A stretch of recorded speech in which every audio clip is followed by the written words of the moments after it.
eGP learners, and welcome to our live stream where we're talking about the conferences that have been happening across the country and general practice. We've got party political conferences, we've got best practice, King's Fund, and right today we've actually got the RCGP annual conference up there in that there Glasgow, having I'm assuming loads of fun with some of our colleagues out there in general practice. We hope you're having fun at the very least. Who knows?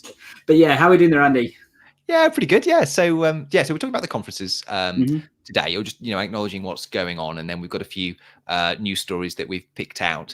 So news sort of slowed down the last week or so, actually, but we've managed to pick some interesting things from the last 2 weeks since we last went live. We'll be talking about GP locums and potential for some downward pressure on GP locum rates from ARRS PCN staff. We'll be talking about a new £300 million procurement framework for digital pathways in primary care that we're trying to get our heads around, and maybe people out there can help us. And then we'll be just talking about a few things from the political announcements that didn't make it into the conference health secretary's speeches. So that's what next week's episode is all about. Our recorded episode, if you tune in and watch that, but there were a few things that were significant, we thought, but weren't in the speeches. So we thought we'd acknowledge those in today's live episode. So shall we get cracking, Gandhi? Yeah, so I guess the first one we wanted to talk about was the best practice conference. And I guess part of the reason for that is myself and Andy had the amazing pleasure of actually going there and participating and even speaking at it, wasn't it, Andy? Yeah, it was great. So we were on a panel in the Primary Care Network. I want to say the word tent, but I think stage is the right word. The Primary Care Network stage, talking about planning for primary care networks and general practice in uncertain times. And we were joined by Farah Jamal, formerly from the BMA GPC committee, and hosted by Tara, who does the Business of Primary Care podcast and friend of eGPlearning. Definitely. I mean, it was a great session. Tara chaired it masterfully, I must admit. And Farah, oh my gosh, the amount of knowledge that she has. I thought me and you were good. She put us to shame, didn't she? Well, I thought she was very well prepared. Yes, I would say. With some good talk. We weren't that prepared. No, but sometimes it's nice to be off the cuff, and I guess we've not been involved in sort of negotiations with the government or anything like that, so we had a bit more of a free leash to say whatever we wanted. I think not worrying about revealing some confidential information or negotiating information. So that was good. I mean, I guess there were a number of good questions that came, to us on the panel. I know from the audience, at the end we had a question about the future of the partnership model, and kind of the future of contracts, what we anticipated, which is hard to answer, isn't it? Because we don't know what's coming next year. Well, I must admit, Andy, I remember from that one, obviously, I think I was the last person to answer that particular question, wasn't I? And I think yourself and yourself and Farah were a little bit more, I guess, reserved about trying not to comment. And when it got to me, I was just like, you know what? I don't care. Let's have a go. And I've actually had some comments back from that saying it's just nice to see someone just be blunt about it, to be honest. But at the same time, I appreciate I have no problem being blunt about certain topics and things. So yeah, absolutely. Yeah, my thoughts on that issue were probably more of the same next year and even the year after. But I think we're leading up to probably some bigger change in the next few years, possibly, who knows, but possibly combining funding streams from core contract and primary care network spending in some way, possibly not, and possibly devolving a lot of kind of decision making and contract management possibly to regions and ICSs. That seems to be the direction to me that the government is going, and they're talking a lot about the role of ICSs to manage all care, including primary care and general practice. So that was my hot take on that question. But it was a great session. I must admit, I had a great enjoyment at it. And if you have the opportunity to go back, feel free to do so. I think you can still look at it from the best practice website and stuff. Also, it was really nice to see a lot of the other sessions and that meet a lot of the providers. I know I spent most of my time after our session just going out all the various different providers. And I must admit, I met some really cool things. Definitely some of the people that we've already covered on the channel. And also some newbies as well. So I think watch this space. I know we're going to have some cool content coming tail end of 2023, early 2024. definitely watch this space on those. Yeah, I mean, there was so much technology on the exhibition floor. Just thinking about maybe 5 or 10 years ago when we were maybe first starting to go to things like the RCGP conference. And it was all drugs companies or charities who support patients, things like that, interest groups, maybe some wealth management people, people to help with your practice management, but just so much technology out there.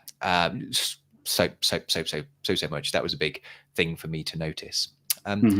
So Gandhi, you went to a conference earlier that week, the King's Fund conference, and spoke there, and I've already spoken to you briefly about it. So I'm still wondering what you were up to there. What was going on? So I got invited to go down to the King's Fund conference. Interestingly, it was also 2 days, the same 2 days of the best practice conference. So I kind of did a 50-50 shout and stuff, which was quite nice. It was an amazing venue, 11 Cavendish Square. I must admit that place was stunning. And the King's Fund is actually based, I think, in the building or next door to the building. I couldn't quite figure that part out, but a really nice venue. And the content and the topics was just amazing. So it's very much talking about digital healthcare and how we can support the populations. It was very much more a ICS kind of level conference, I would say, more so than your run-of-the-mill practitioner from my perspective. Although don't forget, I was only there for the first day. I think the second day had different kind of content.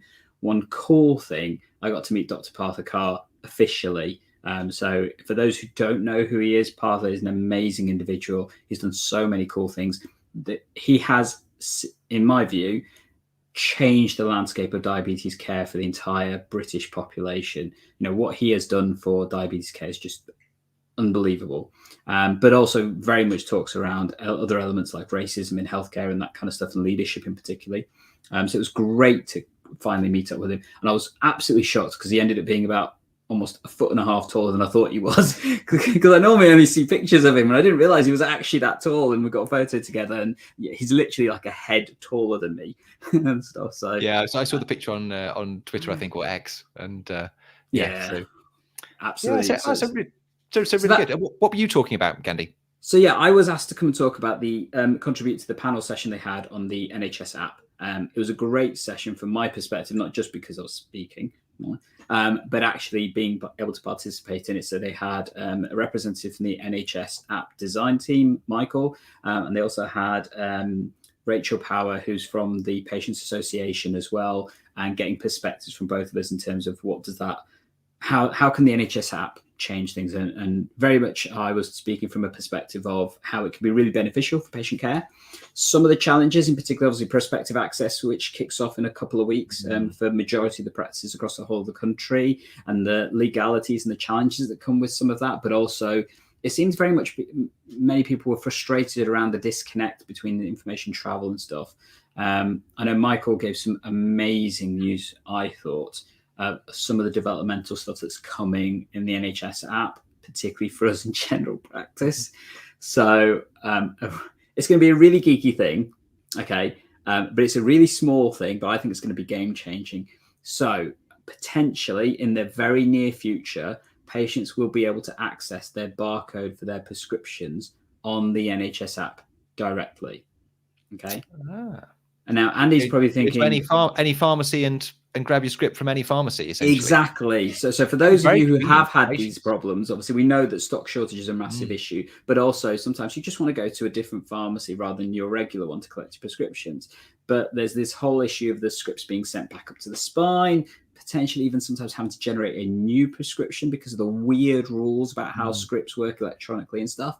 But this, I think, will solve a good chunk of those problems because the patient will have complete control of that barcode, and you'll be able to just flash it off, and then they'll be able to pull that down. There's no spine connectivity craziness that we currently have to deal with. So I was so happy to hear that actually does sound fantastic. And and the more functionality that is in the NHS app, the more people will be drawn to use it. If it has a critical mass of functions, more people will be drawn in, and we can continue to build on top of the NHS app.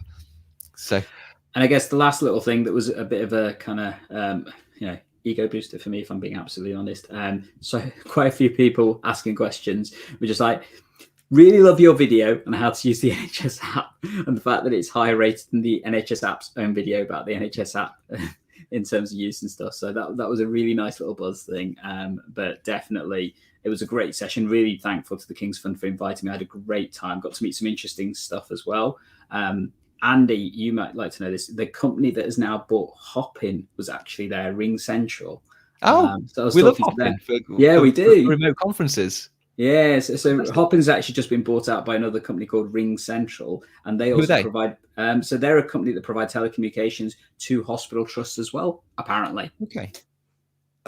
They must do more than that, though. Oh, they do. It's massive, like it's like Alphabet for Google kind of thing, concept and stuff. But yeah, they now also own Hopin. So they're sort of a digital communications BMOff, sort of just a massive digital communications company. Okay, that's good though. We love Hopin as long as they support the further development of the platform.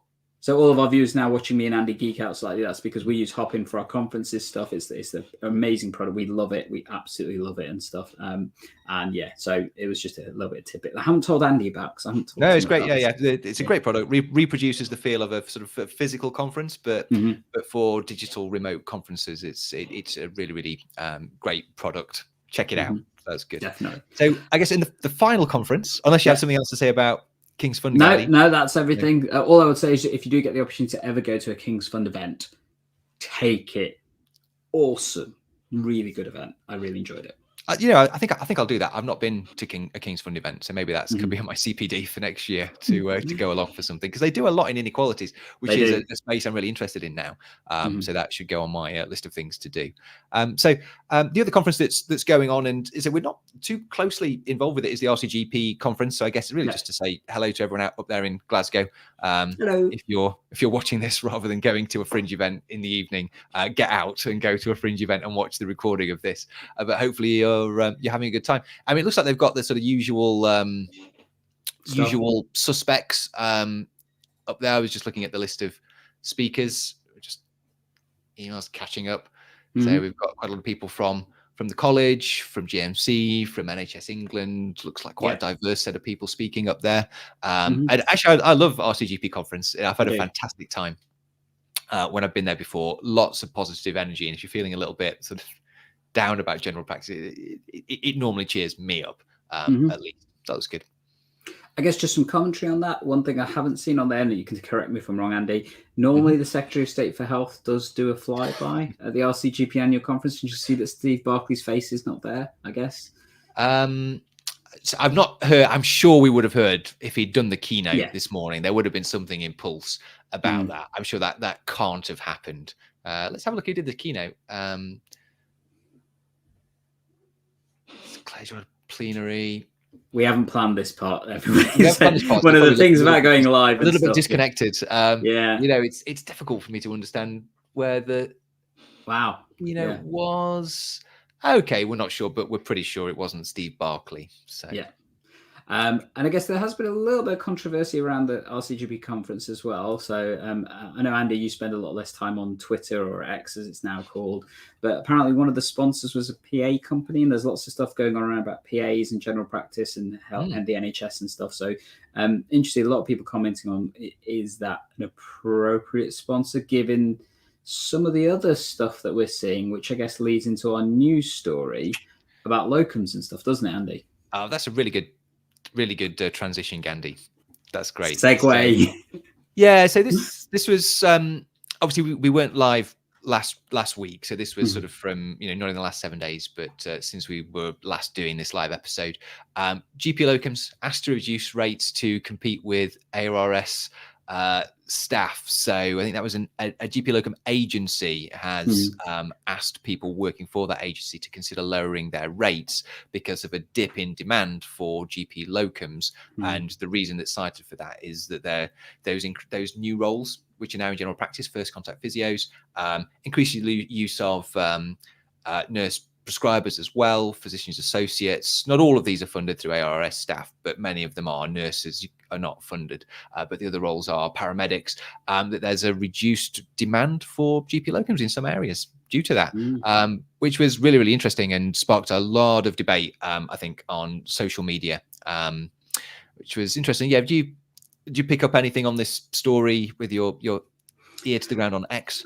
So it's not just the X, but I guess a lot of the forums that we're part of as well. Very much hearing that locum market seems to be a lot smaller than it used to be. Many people, locums, are struggling to find some work at this current point in time. I think some of that will probably change in the next couple of weeks with half term coming back. But then again, a lot of locums are already booked out and stuff. And I know we're trying to find locums for a couple of days over half term. So actually, if you're interested in some locum work in Nottingham, let me know. Definitely be interested there. But I think, there is this shift that we're seeing in primary care. Obviously, we know that the funding for general practice has been relatively stagnant.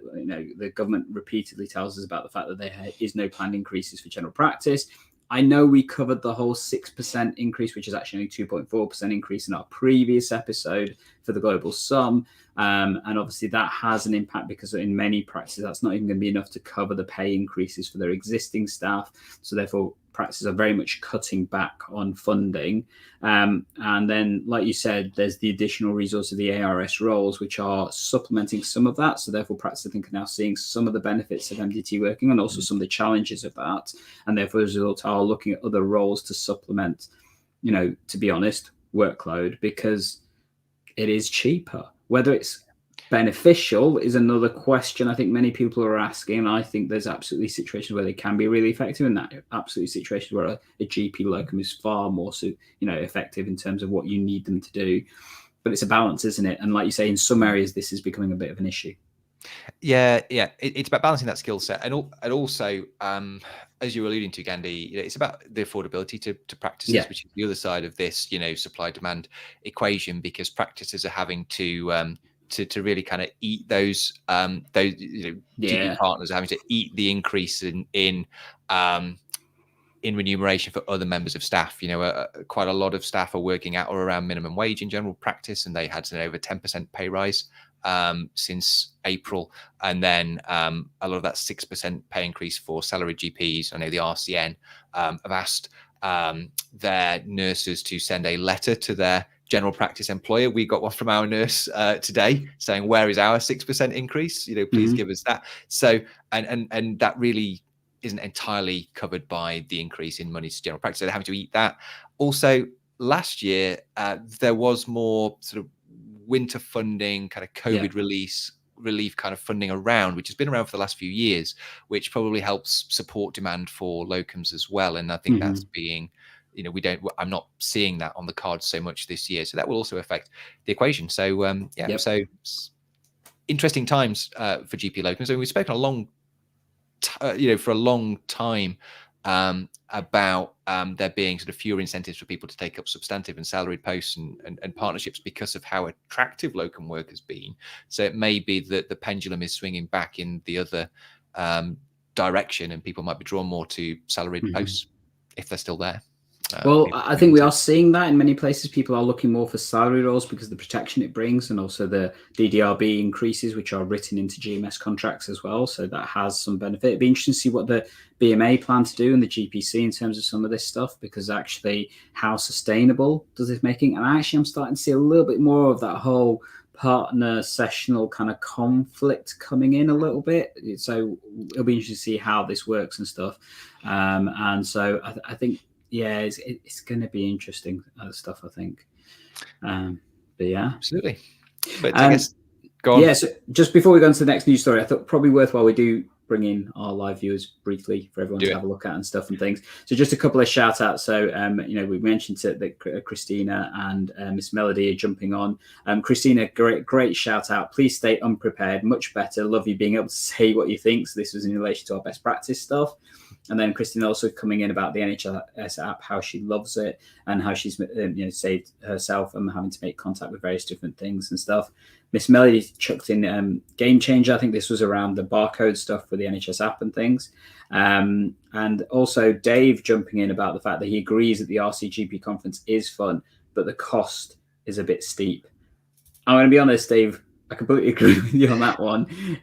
Compared to particularly the best practice one, which is free to attend for clinicians, I think there's a massive thing there, to be honest, but who knows and stuff. So often if you're a speaker, you can get a day free, and that can incentivize you to go up. It's a good experience though. It's a great experience. Loved it every single time I've been, always have done it. And some of the connections that you can make at those conferences are really long lasting. And I've made some great friends attending at the RCGP conferences and had some great times and stuff. I tend to go every few years, yeah. So I might be there next year. I think we might try and go for Liverpool. Yeah, it's a bit easier to get to though, isn't it? And Christina chucking in that this year is Professor Camilla Hawthorne's inaugural speech, so her first conference out of her 3-year term, and very much hopefully will be setting a tone for her chairingship. And actually, I think it's going to be the last time that it may be a chair. So I'm hearing that they're going to make some changes within the RCGP, that the chair is going to be more like a president, like in other colleges and stuff. And there's a change for the president to become more like a provost. It'll be interesting to see what happens and stuff from there. So we've got other news stories as well that's worth considering. One in particular is this massive tech fund that you and I still can't quite figure out. We were digging around before we went live just to try and work out exactly what this money was for and whether it was recycled from somewhere else. So this is from HTN, another friend of the podcast. Thanks for all the work you do. NHS England opens 300 million procurement framework for digital pathways in primary care. So they've opened procurement. So this must be money that's been sort of announced previously. They've just opened the procurement for it. And actually, even reading the article and then actually digging through and looking on the procurement portal, it's still a little bit difficult to say exactly what this funding is for. So maybe Christina or other viewers might know. It's a huge amount of money, and from what I can tell, it doesn't seem to refer to the core clinical record system. He says he's not fully understanding exactly what's going on, but to kind of additional functions for interoperability, transfer of data, enabling patients to interact with appointments data, their records, and all sorts of functions like that. So I don't know, Gandhi, were you able to get your head around what this? I must admit I wasn't, and I wonder if this is partly because I'm confused some of the other funds that have been announced, and I don't know if this is that or if it's a separate one and stuff. So I know there has been some suggestion of a 93 pence per patient fund, and I don't know if this is that because I can't work out on the fly whether that is 300 million. That's only 60 million pounds. Yeah, so I don't think it's that one either, which is around looking at the support for IT within the NHS and primary care in particular. But this is obviously a considerably different amount of money. I mean, there's some stuff in it. There's online consultations in there, so that's funds that practice already use from other pots of money to pay for things like your Accurix or eConsult or whatever platform you're using. There's stuff in there around how to access the platforms. Communications management. There's loads of interesting stuff in there, and it's a massive fund. So it's going to be really interesting, I think, for this to digest down. Also, as well, the applications for it are really short to get onto the framework. It's only till the 16th of November. So either the tech companies interested in this have known about it, because that only gives them a month, to be honest, if that, to get onto these frameworks. And I hope it's not the same situation we see with the Better Purchasing Framework, which is the one around CBT, cloud-based telephony, which has seen some crazy changes happening. And still some providers that are currently providing telecommunications to primary care still not on it, which has obviously a question in terms of viability and risk sustainability and stuff for some places. But it's a weird fund that unfortunately, we only saw this just before we went live, so admittedly we haven't had time to delve into it in depth and stuff, but I'm struggling to figure out where this is coming from, what it is and stuff, but it has just been announced today as well, so hot off the press for you all. Yeah, but it's a lot of money, but it must have been announced before, and it's so much money that it almost feels like it must cover the clinical record system provision as well, but I don't know, we're speculating.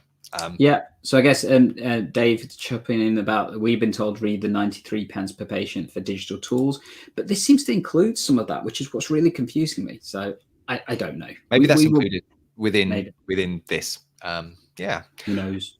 But let's move on to so the last two stories are things which were announced during the political conference season, but weren't within the Secretary of State for Health or Shadow Secretary of State for Health and Social Care speeches, which we cover in next week's recorded episode. So we just thought that we ought to bring these to everyone's attention as well. So one was government proposes measures to crack down on teenage vaping. So there were actually two announcements around smoking and nicotine products that came from the government, the Tory party. So one was a consultation looking at what they perceive as a problem in terms of teenage vaping. I think it is a problem.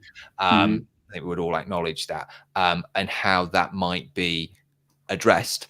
And they had a number of ideas in terms of restricting the sale and banning certain types of vaping products, for example. And the other one was an announcement to phase out the sale of cigarettes to everyone in the UK on a sort of increasing age basis. So when the proposal is brought in, you know, people who are 14 now would never be able to buy cigarettes legally ever. The age you are allowed to buy cigarettes would increase by 1 year every year, and if essentially phase out the sale of cigarettes to people over the course of what I guess would be, you know, 50 plus years. Currently a smoker and you can currently buy cigarettes, you'll be able to continue to buy cigarettes. But if you're a child 14 or lower, you potentially would never be able to legally buy cigarettes. So quite a big announcement. Yeah. So made that announcement, intention to legislate for that. And Wes Streeting has sort of responded saying, "Oh, I was talking about this earlier in the year," sort of really tried to claim ownership of that idea and sort of say that, yeah, the Conservatives had stolen Labour's idea. I'm not quite sure whether that's true or not, but quite big news on tobacco, and it didn't actually make it to the party speeches, so that I think that was worth covering. And then the other big one, which I think will warm the hearts of GP partners who want to stay GP partners. Not all do, but many do, where that model is working. We might remember earlier in the year, both Keir Starmer and Wes Streeting, Shadow Secretary of State for Health, were really speaking in very negative terms about the GP partnership model, saying that it should be phased out, that they wanted to get rid of the partnership model and move to other models like accelerated GP model. But there's been a change of heart. It says after consultation with GP practices and patients across the country, they've said that they now see the value that GP partners provide, and are not committed to abolishing the GP partnership model, which is good, I think. Or is it good? What do you think, Andy? Well, I think for those of us that are partners, I think we'll think it's a great thing, because obviously that's our livelihoods and also how we have managed to maintain, I think, what many people think is the way that general practice can respond to challenges and situations. And also, let's be honest, the reason why the general practice, and particularly NHS, is the most cost-effective healthcare system in the world. It may not be the best, but it's definitely one of the most cost-effective ones, because we do stuff that no other healthcare system could do for a hell of a lot less money. I think in terms of, it's a positive news story from my perspective. I very much agree with that. I wonder how much effort that's taken from certain individuals. I'm going to give a shout out to Katie Bramwell-Stein. I'm sure she's probably had some impact on this since taking over as chair, because she's had a few months to try and look at that kind of stuff and things. And to the GPC, hopefully they've had some involvement in speaking with Wes to try and get him to understand some of the difficulties and things that do exist and why general practice partnership is a powerful thing. I definitely know there's people out there who think the opposite should happen, but okay, fair enough. That's a point of view from my perspective and things. Yeah, what about you, Andy? Yeah, well, they're not committing themselves to any particular model, but they're saying that they are not intending to get rid of the GP partnership model. And I think different things work in different parts of the country. So there'll be places where the GP partnership model is still very much applicable. There'll be places where it's not working. So I think allowing flexibility is important from my perspective.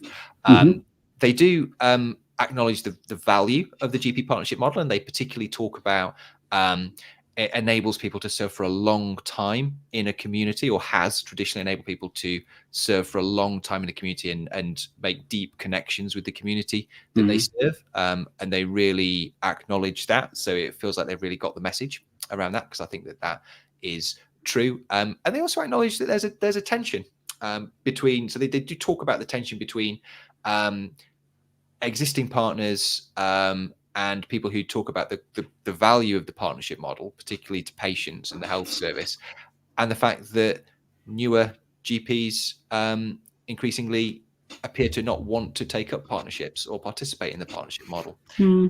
So, I mean, that might be changing, Potentially, Yeah. I've seen some evidence that maybe that is changing a little bit in certain areas, maybe our area, but they acknowledge that tension, and that's the tension that's been widely talked about. So I really get the sense that they've listened quite well to GPs and what the professions had to say, actually, and responded and changed their position. And it's quite good, I think, when politicians have the courage to change their mind. I think that and do a U-turn. I think that's a positive sign. So that was a positive piece of news to potentially end on, which we don't always do. Podcast. Definitely. And I guess if you want a little bit more, so a sneak peek of stuff to come. So if we're talking about partnerships and that kind of stuff, for me, one of the teams that I know that has had a huge impact on supporting new to GP partnership people, very much Medics Money, friend of the channel and that kind of stuff. So I'm going to be helping them out by supporting their face-to-face conference actually at the RCGP 30 Euston Square head offices and stuff on the 10th of November. So if you signed up to that, I'm going to be basically helping to support and run the conference with the team for Medics Money, and they've done some cool things around supporting new to GP partners. Their community is absolutely bonkersly amazing. I think it's awesome and stuff. So, if you do happen to be there, you will get to see me live in person as we're sorting out that conference and stuff. So yeah, looking forward to that as another positive thing. So that's the 10th of November in that they're down London again. Running off again, Andy. Did you get some positivity from the people there? I guess they're choosing to be partners, so the people on that course must be positive about it. So definitely. some people are. Yeah, so I've spoken on so they do some remote sessions throughout most of the year. In fact, for all of the year, they do the remote sessions, and once a year they do a face-to-face conference, similar to how we do for PCM Plus and that kind of thing. But I'm really looking forward to getting down there and joining them. I've got a really interesting session planned, which I haven't told Andy about either. Does it involve board games? No, well, it's got a theme of a game in there, but it's not board games. I haven't quite figured that one out. I had hoped to, but as ever, it's locked in the recesses of my mind and stuff and things. So it will hopefully eventually come out to light. But yeah, looking forward to that session and things. And if people do want to jump in, I think they've still got a few places left. So if you happen to be a new to GP partner wanting to attend that conference, do so. I think it'd be an amazing session. And also, if you did want to hear our comparison of the party political conferences and stuff, as Andy's mentioned already, we've already kind of filmed that, so you can jump in and watch that episode. If we've already released it, it'll be coming up around about here. If not, then join us next week, Thursday, 8 p.m. to watch that episode live if you want to and stuff. And as ever, we'll be here to help tech enhance your primary care